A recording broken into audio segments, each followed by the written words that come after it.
Chers internautes, bienvenue à bord de ma capsule Donald Trump's Liberation Day and Us et nous. Deuxième partie.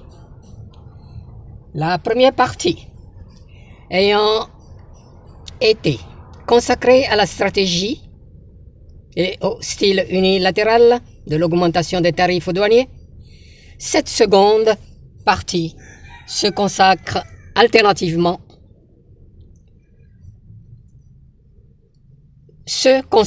aux alternatives en vue d'épargner les relations bilatérales et multilatérales sans susciter trop de mécontentement et de déplaisir avec les pays alliés, partenaires ou adversaires commerciaux dans le seul but de réduire le déficit commercial ou de rééquilibrer la balance commerciale. En 3 paragraphes succincts, c'est-à-dire contraste ou comparaison des deux approches, ou stratégie, quelques alternatives de négociation, et je finirai par que faire.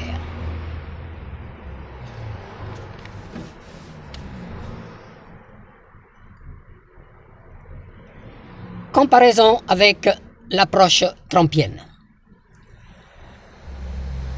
3 colonnes. Première colonne, plan ou moyen. Deuxième colonne, approche trumpienne. Troisième colonne, approche ou stratégie alternative. Au plan des moyens, nous allons considérer style, les outils, impact sur les alliés et la durabilité. L'approche trumpienne. De par ce que nous avons vécu, on peut dire ceci dans l'ordre descendant, c'est-à-dire du style, de l'outil, de l'impact sur les alliés et de la durabilité.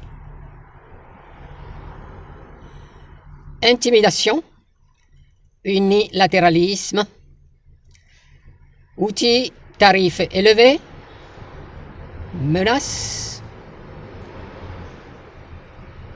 impact, tension, représailles, durabilité, risque d'escalade et de guerre commerciale.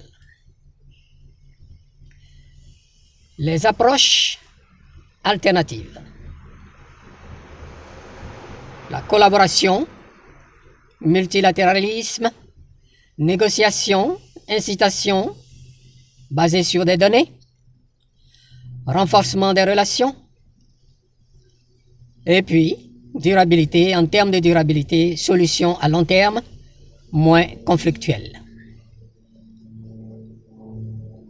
De par ce que nous avons vécu, et cette comparaison succincte, l'une, c'est-à-dire l'idéologie trumpienne, accroît la méfiance et les tensions, et les autres styles de négociation ou alternatives produisent des résultats ou conséquences opposées. Ensuite,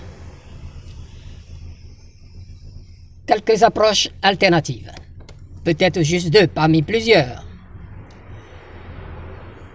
La première, négociation collaborative et bilatérale.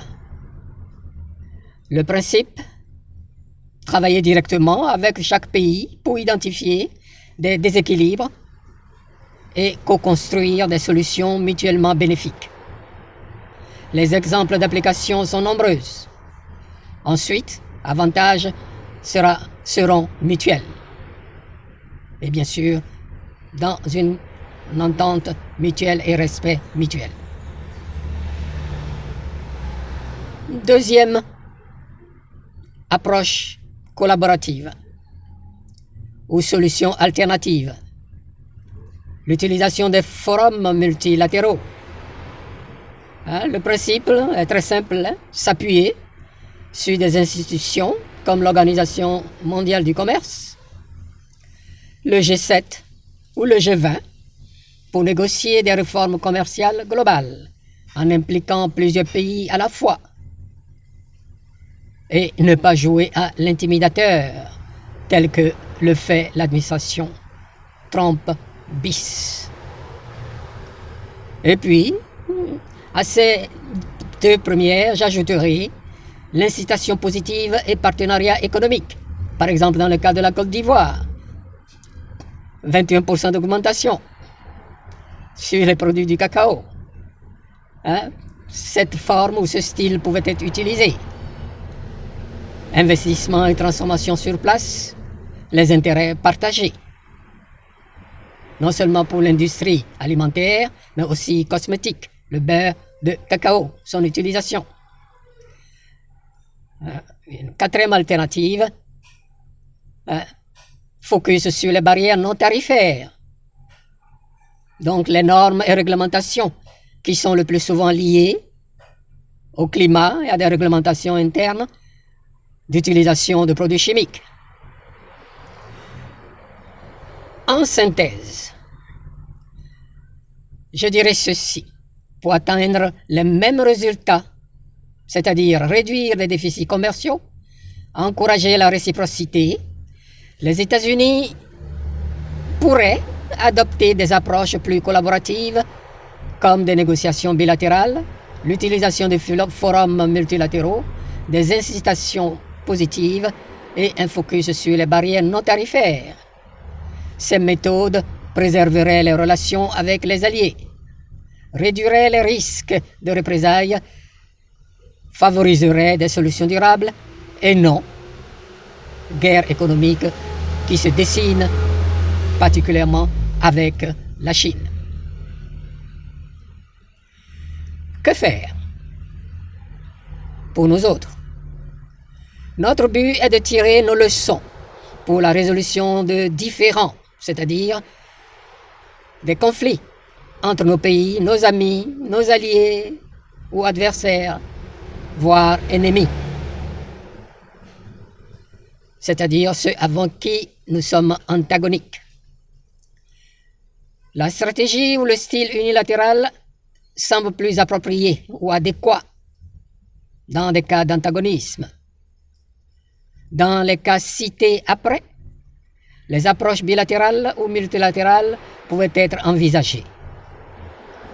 Avec la Corée, avec le Vietnam, avec l'Afrique du Sud et bien d'autres sur les 90 États. Pour les mêmes objectifs, sans inutilement éroder les relations entre pays alliés ou partenaires. Les différends ou contradictions entre les USA et ses alliés et partenaires étaient-elles antagoniques? Pour la plupart, j'en doute.